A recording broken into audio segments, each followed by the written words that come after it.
Oui, Carroll, c'est le circuit en fait de l'Île-de-France, de la région parisienne. Moi là-bas, je suis parisien et je suis venu ici pour le championnat de France il y a très très longtemps. Ça doit être en 78 ou 79, hein, au tout début du circuit Carroll, quoi, qui a été fait pour remplacer Rungis, pour que les jeunes puissent rouler. Et c'est un circuit sympa et tout le monde peut rouler dessus et c'est important que Carroll existe.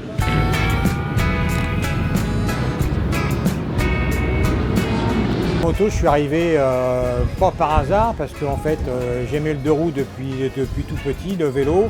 Après j'avais un frère aîné qui avait 3 ans de plus que moi, donc il s'est mis aux deux roues motorisées et fatalement je l'ai suivi.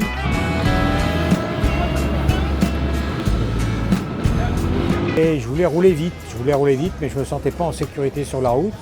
Donc je me suis dit, il faut que je fasse de la compétition.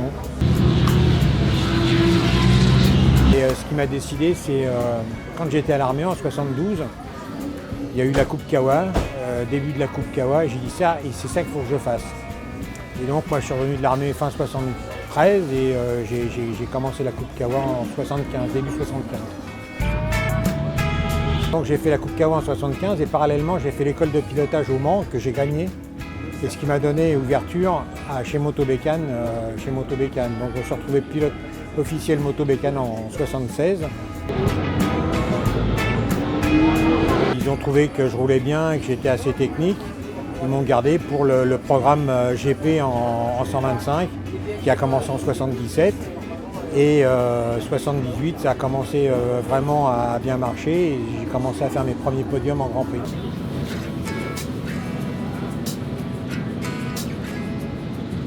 Des bons et des moins bons souvenirs. Un mauvais souvenir, c'est Mugello en 125. Je suis en tête, j'ai 5 secondes d'avance, il reste 4 tours. Et dans le virage numéro 1, le moteur serre, je tombe. Et je repars, 5e, je fais le record du tour sur record du tour et je finis 4e. Et c'est un Grand Prix que j'aurais peut-être pu gagner. Mais bon, je suis vivant, je peux en parler, donc ça c'est bien.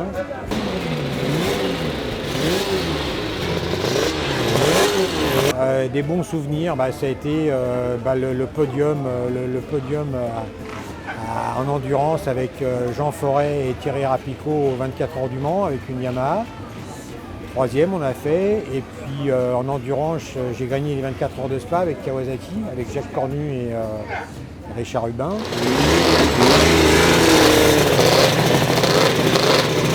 Et puis après des mauvais souvenirs, c'est Silverstone quand j'ai mon accident et là je suis resté 3 mois et demi à l'hôpital dans un corset allongé. Mais je suis revenu plus fort. Donc ça m'a permis de grandir dans ma tête.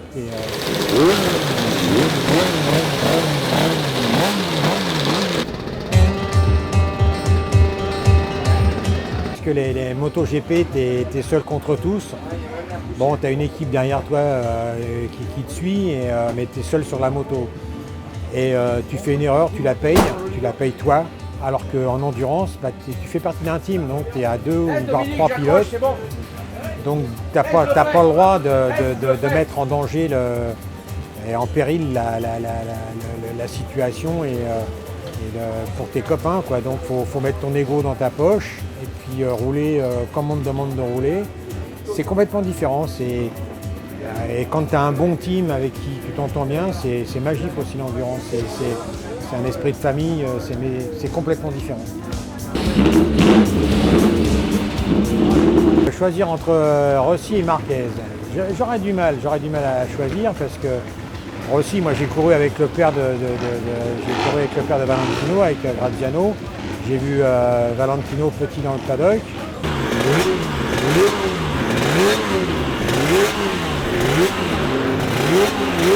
Pour moi, celui qui a fait grandir énormément la moto et qui l'a fait connaître dans le monde entier, et pour ça je lui suis vachement reconnaissant. Et il a une aura fabuleuse. Bon, au niveau pilote, on peut rien dire, hein, il est très fort.